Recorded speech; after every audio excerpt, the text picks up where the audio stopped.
2025 साली मनरेगा या योजनेअंतर्गत पुरंदर तालुक्यातील जवळ अर्जुन या गावातील सुरेश टेकवडे यांना तब्बल 5 लाख रुपयाची विहीर ही मंजूर झाली होती। त्यानंतर अध्यादेश काढण्यात आला, त्याचं एस्टिमेट मागवण्यात आलं, त्यासोबत मंजुरीही मिळाली। त्यानंतर त्यांनी या विहिरीचं काम सुरू केलं। मात्र तब्बल 1 वर्ष झाल्यानंतरही आजही त्यांचा मस्टर हा भरलेला नाही आहे। शासकीय अधिकारी असतील हे त्यांना पैशाची मागणी करत होते, त्यांनी पैशाची पुरवणी देखील केली, मात्र 1 वर्षानंतरही हा मस्टर भरलेला गेलेला नाही आहे। त्यामुळं या शेतकऱ्याला सध्या पैसे मिळालेले नाही आहेत। आपल्यासोबत सुरेश टेकवडे आहेत। दादा, काय नेमकं घडलं होतं आणि कधी तुमची विहीर मंजूर झाली होती? आमची विहीर 25 साली मंजूर झाली होती। आम्ही अधिकाऱ्यांकडे जाऊन त्यांनी आम्हाला सर्व कागदपत्राची पूर्तता करून घेतली, विहीर मंजूर केली। विहीर मंजूर करून पैसे देखील मागितले, पैसे देखील दिले। किती पैसे दिले होते? आम्ही 60-70 हजार रुपये दिले। कोण अधिकारी होते? अधिकारी गोपाल शर्मा एक आणि नितीन राऊत, या 2 अधिकाऱ्यांना पैसे दिले। आपण पुरंदर पंचायत समितीत गेला होता? पुरंदर पंचायत समितीत गेलतो ना, लय चक्र मारले मी, 3 महिने रोज जात होतो, तरी पण कुणीच दखल घ्यायना। तिथं एक जाधव म्हणून मग त्यांच्या बदली अधिकारी आला, त्याची विनवणी केली, त्याला म्हणलं तुमचं असेल ती आपण देतो, पण मस्टर काढा। त्यांनी सुद्धा मस्टर काढले नाहीत। जे काढत होते त्यांना दम दिला, काढू नका मस्टर, त्यांचे मस्टर काढले तर मी बघल तुमच्याकडं, असं त्या अधिकाऱ्यांना दम दिला त्यांच्या खालच्या।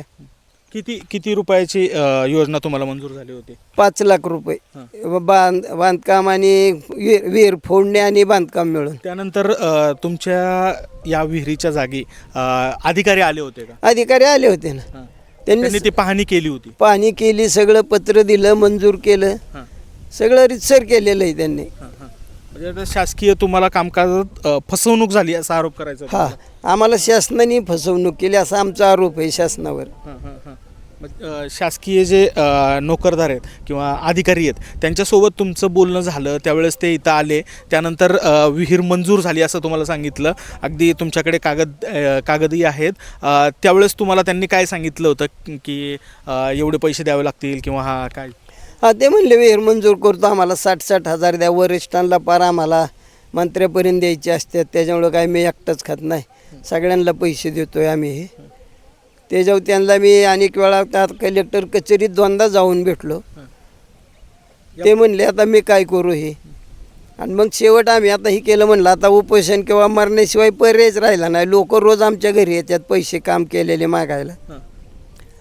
या संबंधित आपण BDOशी बोललात का? बोललोय ना, BDOशी बोललोय, सभापतींशी बोललोय। काय त्यांचं उत्तर काय आलं नेमकं? काहीच नाही, गप बसले ते, काहीच नाही, बोलतच नव्हते काय। विहिरीचं काम का होत नाही, पैसे का येत नाहीत, म्हणजे मस्टर का भरला जात नाही ह्याचं कारण तुम्हाला त्यांनी कारणच सांगितलं नाही, मस्टर का भरला जात नाही त्याचं कारणच सांगितलं नाही। पैशाची वगैरे मागणी केली ना, मग त्याच्यामुळं लांबवलं काही बी आम्हाला कळाना ना, पैसे मागणी केल्यामुळं लांबवलं का काय। आम्ही त्यांना सांगितलं पहिलं पैसे दिले, त्याचंच काय व्हायना, आम्ही का आता देऊ शकत नाही, एवढं बोललोय आम्ही। नक्कीच मंडळी, पुरंदर पंचायत समिती आणि हा शासकीय कारभार, गलथानाचा कारभार एका शेतकऱ्याच्या पार जीवाशी उठला आहे।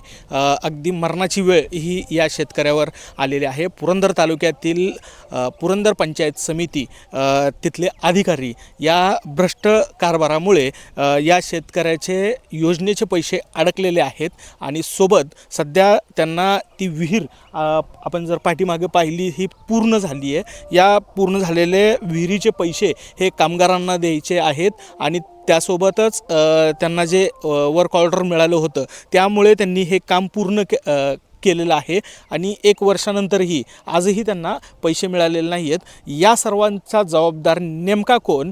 पुरंदर पंचायत समिती की महाराष्ट्र शासन? यावर आपण नक्कीच विस्तार पाहू। अशाच बातम्या पाहण्यासाठी IBM महाराष्ट्राला सबस्क्राईब करा, इंस्टाग्राम पेजला फॉलो करा आणि या व्हिडिओला लाईक करायला विसरू नका। धन्यवाद।